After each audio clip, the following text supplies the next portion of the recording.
আজকে তোমাদের সাথে সাবুদানার একটা রেসিপি শেয়ার করব। সাবু যে শুধু উপোসের দিন খেতে হবে তার কোনো মানে নেই, বিকেলে চায়ের সাথে বা বাচ্চাদের স্ন্যাক্সও দিতে পারো। বানাতে ময়দা, কর্নফ্লাওয়ার, বেসন, সুজি, পাউরুটি কিছুই ব্যবহার করিনি, মাত্র 1 চামচ তেল বা ঘি দিয়ে তৈরি করে রাখবে। এটা বানিয়ে তোমরা ফ্রিজে 15 দিন মতো সংরক্ষণ করে রাখতে পারবে। যখনই ইচ্ছা করবে তখনই এরকম অল্প তেলে বা ঘিয়ে এরকমভাবে উল্টে পাল্টে ভেজে নিলেই তৈরি হয়ে যাবে বিকেলের স্ন্যাক্স। পুরো রেসিপিটা শেষ পর্যন্ত দেখো। ভালো লাগলে লাইক, কমেন্ট, শেয়ার করার অনুরোধ রইল। Let's start this recipe, easy cooking with me. Sabudana vada বা টিক্কি বানানোর জন্য আমি এখানে 1 বাটি বড় দানার যে সাবু আছে সেইটা নিয়েছি।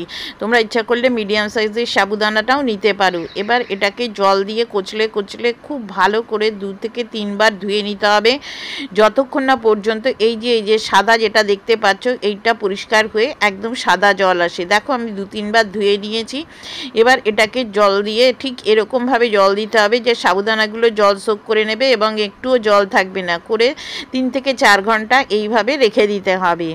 3 থেকে 4 ঘন্টা পর দেখো সাবুদানাগুলো একদম এরকম নরম হয়ে গেছে, আঙুল দিয়ে চিপলে এটা এরকম নরম বোঝা যাচ্ছে। এবার একটা গ্রেটার নিয়ে নিয়েছি আর একটা সেদ্ধ আলু নিয়ে নিয়েছি। এবারে এই সেদ্ধ আলুটা এর ভেতর গ্রেট করে দিতে হবে। আমি এখানে একটাই আলু ব্যবহার করেছি। দেখো সবগুলো নিয়ে নিয়েছি। এবার এখানে দিয়ে দিচ্ছি 3 টেবিল চামচ মতো বাদাম গুঁড়ো করে নিয়েছি, বাদাম দিয়ে দিয়েছি।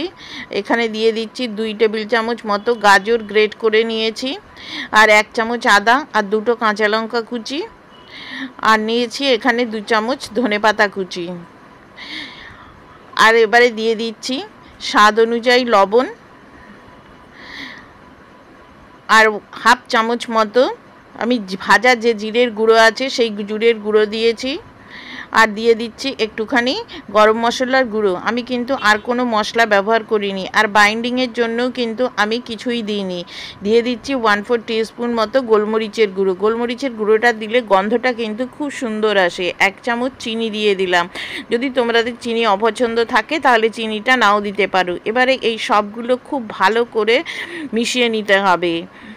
দেখো মেশানো হয়ে গেছে। এবার হাতটা ধুয়ে নিয়েছি, হাতে একটুখানি ঘি লাগিয়ে নিচ্ছি। নিয়ে এবার এখান থেকে পরিমাণ মতো নিয়ে প্রথমে এরকম একটু চেপে চেপে চেপে চেপে এরকম একটা বলের মতো বানিয়ে নেবে। তারপরে এরকমভাবে চেপে টিক্কির মতো করে এটাকে বানাতে হবে। দেখো ঠিক এইভাবে আমি বানিয়ে নিয়েছি। আর এটাই দেখেছো তো আমি কোনো রকম বাইন্ডিংয়ের জন্য আটা, ময়দা, সুজি, পাউরুটি কিছুই কিন্তু ব্যবহার করিনি। তবে এটা একটুখানি কিন্তু শ্যালো ফ্রাই করতে হবে। এটা একটা হেলদি রেসিপি, কেননা এটা ডিপ ফ্রাই যদি করো এটার মধ্যে কোনো বাইন্ডিং দেওয়া নেই, সেটা কিন্তু খুলে যাবে। এইভাবে তোমরা ফ্রিজে স্টোর করে রাখতে পারবে 15 দিনের মতো। ডিপ ফ্রিজে রাখতে হবে। এবার পরের স্টেপে চলে যাই। এটা আমি 1 চামচ আজকে ঘি দিয়ে ভাজছি। তোমরা ইচ্ছা করলে এখানে সাদা তেল দিয়েও ভাজতে পারো। যখন ঘিটা বেশ ভালো করে গরম হয়ে যাবে তখন কিন্তু একটা টিক্কি এখানে দিয়ে দেবে। দিয়ে 2 থেকে 2 মিনিট মতো এটাকে হতে দেবে। 2 মিনিট পর এটাকে দেখো ঠিক এরকমভাবে উল্টে দেবে। খুব সাবধানে উল্টাবে, না হলে কিন্তু ভেঙে যাবে। কেননা এটার ভেতর আগেও আমি বলছি এটার মধ্যে কোনো বাইন্ডিংয়ের বেসন টেসন কিন্তু কিচ্ছু দেওয়া নেই। দেখো 2 পিঠটা এরকম লাল লাল করে ভেজে তুলে নিতে হবে। বাইরেটা একদম মুচমুচে হবে আর ভেতরটা কিন্তু একদম নরম হবে। খুবই ঝটপট বিকেলের স্ন্যাক্সে বাচ্চাদের ছোটোখাটো টিফিন খিদে পেলে এইরকম একটা হেলদি রেসিপি বানিয়ে সার্ভ করতে পারো। রেসিপিটা পুরো দেখার জন্য তোমাদের সবাইকে ধন্যবাদ। আর ভালো লাগলে লাইক, কমেন্ট, শেয়ার করো, আর প্রচুর প্রচুর শেয়ার করো, আর সাবস্ক্রাইব করে বন্ধু হয়ে যেত। যারা আমাকে বন্ধু হয়েছো তাদেরকে অসংখ্য ধন্যবাদ। Thank you.